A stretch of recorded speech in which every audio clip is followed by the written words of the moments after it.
నమస్తే. శ్రీ గురుభ్యో నమః. ఆపదామపహర్తారాం దాతారాం సర్వసంపదాం లోకాభిరామం శ్రీరామం భూయో భూయో నమామి. శ్రీమాత శ్రీ మహారాజ్ఞి శ్రీమత్ సింహాసనేశ్వరి చిదగ్నికుండ సంభూత దేవకార్య సముచిత ఉజ్జిత్వాను సహస్రాభ చతుర్బాహు సమన్విత రాగస్వరూపాషాఢ్య తల్లి శ్రీమాత శ్రీమాత్రే నమః.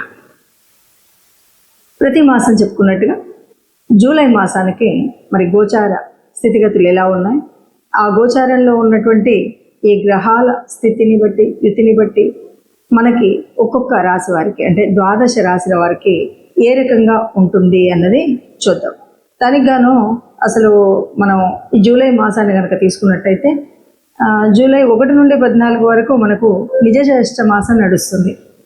ఎందుకంటే ఈసారి అధిక జ్యేష్ఠ మాసం వచ్చింది కాబట్టి ఇక్కడ మనకు నిజ జ్యేష్ఠ మాసంలో మనకు కనిపిస్తాం. ఆ తర్వాతి కాలం అంతా కూడా ఆషాఢ మాసం వస్తుంది. సో మనకి జూలై ఇటు నిజ జ్యేష్ఠ మాసం అటు ఆషాఢ మాసం రెండు కలిసి ఉండటం అనేటువంటిది కనిపిస్తుంది. దీంతో మనకు మారుతున్నటువంటి కాలగతులు కూడా మారుతాయి. ముఖ్యంగా అయనం కూడా మారేటువంటి పరిస్థితి మనం ఈ మాసంలో చూస్తాం. అంటే ఉత్తరాయణ కాలం నుండి దక్షిణాయన కాలంలోకి మళ్ళీ మనకు సూర్యుడు ప్రవేశించేటువంటి సమయం ఇందులో కనిపిస్తుంది.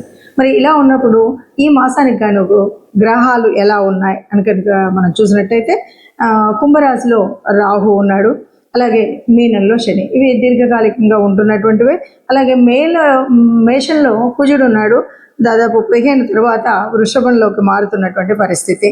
ఇక మిథునంలో బుధుడు రవి, అలాగే మరి కర్కాటకంలో గురు శుక్రులు. ఈ గురు శుక్రులు ఇద్దరు ఉన్నటువంటి దాంట్లో నుండి మరి 15 తర్వాత శుక్రుడు మళ్ళీ సింహరాశిలో కలవడం అనేటువంటిది జరుగుతుంది. సింహంలో కేతువు ఉంటాడు. ఈ రకంగా మనం ఒక రకంగా చూసినట్టయితే కుంభం నుండి కేతు వరకు, కుంభం నుండి దాదాపు సింహం వరకు రాహు కేతుల మధ్యలో ఉంది. దీన్ని మనము కాలసర్ప దోషం కింద కూడా గమనిస్తూ ఉంటాం. ఈ కాలసర్ప దోషం అంటే ఎప్పుడైతే అన్ని గ్రహాలు కూడా అంటే అన్నీ కూడా రాహు కేతువుల మధ్యలో మిగతావన్నీ ఉన్నప్పుడు తప్పనిసరిగా ఈ సమయంలో పుట్టిన పిల్లలందరికీ కూడా రాహు కేతువుల మధ్యలో ఉంటారు కాబట్టి మనకి సర్పదోషం అనేటువంటిది ఒకటి ఏర్పడుతుంది అన్నటువంటిది అందరికీ తెలిసినటువంటి విషయం. ఇక ఇప్పుడు మరి ఈ మాసానికి ఫలితాలు ఎలా ఉన్నాయో చూద్దాం. దీనికి అంటే మనం ఒక ద్వాదశ మాసాలకు కనుక చూసే ముందు ఒక మాట చెప్పుకోవాలి. ఎందుకు అంటే అసలు ప్రతి మాసంలో నిజంగా మా గతి మారుతుందా, మా స్థితి మారుతుందా అనేవాళ్ళు అనేకం కనిపిస్తూ ఉంటారు. నిజంగా గతి స్థితి మారుతుందా అంటే ఇది దేని మీద ఆధారపడుతుంది అంటే గ్రహాల యొక్క గతులను బట్టి, గ్రహాల యొక్క యుతిని బట్టి, గ్రహాల యొక్క స్థితిని బట్టి, దృష్టిలను బట్టి మార్పు అనేది అయితే ఉంటుంది. అయినా ఇవి ఎంతవరకు ఉన్నా ఈ కోటాను కోట్ల ప్రజల్లో కొంతవరకే ఈ పర్సంటేజ్ కనబడుతూ మిగతాది, ఎందుకంటే మనం చెప్పిన తర్వాత మీరు అన్నట్టుగా కొంత కనిపిస్తుంది కానీ ఇంకా అంతా అయితే కనిపించట్లేదు అంటుంటారు. అంతా కనిపించాలి అంటే తప్పనిసరిగా చేయవలసినటువంటి పని ఏంటి అంటే తప్పనిసరిగా మీ జన్మజాతకాన్ని మీకు వీలైన చోట వీలైన వాళ్ళతో చూయించుకోవడం అనేది మంచిది. జన్మజాతకంలో ఉన్నటువంటి వాటికి అనుగుణంగా ఇప్పుడు మనము ఈ మారుతున్నటువంటి గ్రహాలకి ఎలా ఉంటుంది, ఇది సర్వసాధారణంగా అందరికీ కలిపి చెప్పేటువంటి గ్రహస్థితి. కాబట్టి గ్రహస్థితి మారినప్పుడు మన యొక్క జాతకం ఎలా ఉంటుంది అన్నది ద్వాదశ రాశులకు మనం చెప్పుకుంటూ వస్తుంటాం. ఆ విధంగా ఇప్పుడు ఒక్కొక్క రాశికి మనం తెలుసుకుందాం. తదుపరి రాశి మిథున రాశి. మిథున రాశి వారికి మరి జూలై 2026లో ఎలా ఉంది అని కనుక మనం చూసినట్టయితే మిథున రాశి వారికి ముఖ్యంగా లగ్నంలో బుధుడు ఉన్నాడు, రవి ఉన్నాడు, మరి ద్వితీయంలో గురు శుక్రులు, తృతీయంలో కేతువు, ఇలాగా 9లో రాహు ఉన్నాడు, 10లో శని, 11లో కుజుడు. ఇలా ఉన్నటువంటి పరిస్థితుల్లో మరి ఎలా ఉంది ఏంటి అని కనుక చూస్తే దాదాపుగా చెప్పొచ్చు అంటే మిశ్రమ ఫలితాలు ఉంటాయి. ఎందుకు మిశ్రమ ఫలితాలు ఉంటాయంటే కొన్ని అనుకూలంగా ఉన్నాయి, కొన్ని అననుకూలంగా ఉన్నాయి. మిశ్రమ ఫలితాలు ఉన్నప్పటికీ కూడా మంచిగా ఉన్నటువంటి గ్రహాల యొక్క లాభం ద్వారా మనం చెడును కూడా తగ్గించుకునేటువంటి అవకాశం ఉన్నటువంటి రాశి ఈ రాశి అని చెప్పొచ్చు. సరే, వృత్తి ఉద్యోగ వ్యాపారాలందు మాత్రం మంచి ప్రోత్సాహం ఉంటుంది. మనం అనుకున్నటువంటి పని చేయగలుగుతాం. చక్కగా ఎటు చూసినా కూడా ఎంకరేజ్మెంట్ దొరుకుతుంది. చక్కగా లాభాలని పొందుతారు. మనం చేయాలనుకున్నటువంటి పనులను సవ్యంగా చేసుకోగలుగుతాం. అలాగే ఎవరికైనా ఇంతకుముందు ఏదైనా ఇవ్వాల్సిన వస్తువులు ఉన్నాయి, డబ్బులు కానీ ఇలాంటివి అప్పులు ఇలాంటివి ఉన్న వాళ్ళందరికీ కూడా ఇక్కడ మనం ఆ చెల్లింపులను పూర్తి చేసుకోగలిగేటువంటి స్థితి ఉంటుంది. ఇక కుటుంబానికి చెప్పాలి అంటే అదనంగా ఎంతో కొంత ఖర్చు చేయాల్సి ఉంటుంది. అది మనకు సంతానం వేరే చోట చేరడం కోసం వల్ల కానీ, వివాహాల వల్ల కానీ, ఇంకే దాని వల్ల కానీ మనం కొంత కుటుంబం కోసం ఖర్చు చేయాల్సినటువంటి పరిస్థితి అయితే ఉంటుంది. ఇంకా ఆరోగ్యం విషయంలో చూస్తే మాత్రం కాస్త జాగ్రత్తగా ఉండడం మంచిది అని ప్రత్యేకించి చెప్పవలసినటువంటి స్థితి అయితే ఉంది. ఇక వ్యసనాలు, ఇది ముఖ్యంగా మగవాళ్ళకి సంబంధించిందే కాదు, ఆడవాళ్ళకి సంబంధించింది కూడా. ఒక్కొక్కరికి ఒక్కొక్క రకమైన వ్యసనం ఉంటుంది. అయితే ఇది పూర్తిగా మన నుండి కాకుండా మన మిత్రుల నుండి ప్రోత్సాహం పొంది ఆ వ్యసనాన్ని అలవాటు చేసుకునే పరిస్థితి బాగా కనిపిస్తుంది. కాబట్టి మిత్రులతో స్నేహం చేసేటప్పుడు అయినా సరే చాలా జాగ్రత్తగా ఉండాలి. కొత్త కొత్త రకాలైనటువంటి వ్యసనాల జోలికి అస్సలు వెళ్ళకండి. కొంతమందికి ఏమీ లేకుండా పిచ్చి పిచ్చిగా గేములు ఏవో ఆడుతూ డబ్బులు పోగొట్టుకునే పరిస్థితి ఉంటుంది. అది కూడా వ్యసనమే. ఈ వ్యసనాన్ని ఇలాగా కొత్త వ్యసనాలు ఏవి కూడా మన జోలికి రాకుండా జాగ్రత్త పడడం చాలా మంచిది. ఇక వివాహాలు కాని వాళ్ళు ఉన్నారు, లేదు వివాహమైన వాళ్ళు ఉన్నారు, వాళ్ళందరూ కూడా బాగా ఉంటుంది. అలాగే ఉద్యోగం లేనటువంటి వాళ్ళకు కూడా ఈ సమయంలో ఉద్యోగం వచ్చే అవకాశం, అంటే మనం ఇప్పటికే అప్లికేషన్ పెట్టి దానికోసం ఇంటర్వ్యూ ప్రిపేర్ అయ్యి ఉంటే తప్పకుండా సిద్ధించేటువంటి అవకాశం అయితే ఉంది. వాహన యంత్రాలు ఏవైతే ఉన్నాయో వాటిని వాడే వాళ్ళు ఎవరైతే ఉన్నారో, అంటే వాహనాలు నడిపించే వాళ్ళు కానీ యంత్రాలతో పనిచేసే వాళ్ళు కానీ చాలా జాగ్రత్తగా ఉండడం అనేటువంటిది ఇప్పుడు మీకున్నటువంటి కుజుడి యొక్క పరిస్థితి మూలంగా మనం చేయాల్సినటువంటి ఒక నియమం ఏంటంటే చాలా జాగ్రత్తగా నడిపించాలి అన్నది దృష్టిలో పెట్టుకోవాలి. ఇప్పటి వరకు మీరు ఈ గ్రహస్థితిని చూశారు కాబట్టి ఈ గ్రహస్థితి మరి ఇలా ఉన్నప్పుడు ఎవరం కూడా కష్టాలను ఆశించాం, ఎవరు కూడా కష్టాలు ఇష్టపడం, అయినా గ్రహస్థితి ఇలా ఉంది. ఎప్పటి నుండో అనుభవిస్తున్న కష్టాలు ఉన్నాయి, నష్టాలు ఉన్నాయి. అందరికీ ఆశాజనకంగా ఉండే విధంగా ఉండాలన్నదే ఉంది. కాబట్టి మనకు తప్పనిసరిగా కావాల్సినటువంటిది దైవానుకూలం, అలాగే గ్రహాల యొక్క అనుకూలత కావాలి. మనం ఏమన్నా గ్రహాల సంచారాన్ని బట్టి ఉంటుంది, కానీ మనకు అనుకూలించే విధంగా ఉండాలి అంటే మనం పుట్టినరోజు తెచ్చుకున్న ప్రారంభాన్ని బట్టే ఉంటుంది.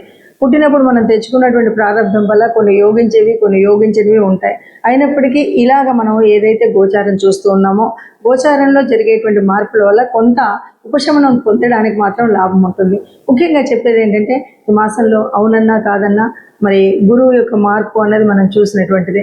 ఈ గురువు మార్పు వల్ల ఈ గురువు అనుకూలంగా ఉన్నవాళ్ళు, అనుకూలంగా లేని వాళ్ళు అన్నది కాకుండా ఒకటి మనం చేయాల్సింది ఏంటంటే గురు గ్రహానికి మనం అంటే ఏదైనా ఒక గురు మంత్రాన్ని తీసుకొని ఈ మాసం అంతా కూడా తప్పనిసరిగా చేసుకోవాల్సినటువంటిది ఏంటంటే గురు మంత్రాన్ని తీసుకొని, అంటే ఏ గురువుకు మీకు సంబంధించినటువంటి దక్షిణామూర్తి అవ్వచ్చు, దత్తాత్రేయుల వారు అవ్వచ్చు, లేదా మీకు సంబంధించిన స్వయం గురువులు అవ్వచ్చు, లేదు ఇలా ఏ గురువుకు సంబంధించిన స్తోత్రం ఉన్నా ఆ స్తోత్రాన్ని మనం పాటించడం, లేదు నవగ్రహాల్లో ఉన్నటువంటి బృహస్పతికి సంబంధించినటువంటి శ్లోకం, ఇది నిత్య పారాయణంగా పెట్టుకున్నట్టయితే మనకు ఈ గోచారం వల్ల ఏదైనా చెడు జరిగేది ఉంటే మీకు గురువు ఆ చెడును జరగకుండా సర్వవేళలా కాపాడుతూ ఉంటాడు.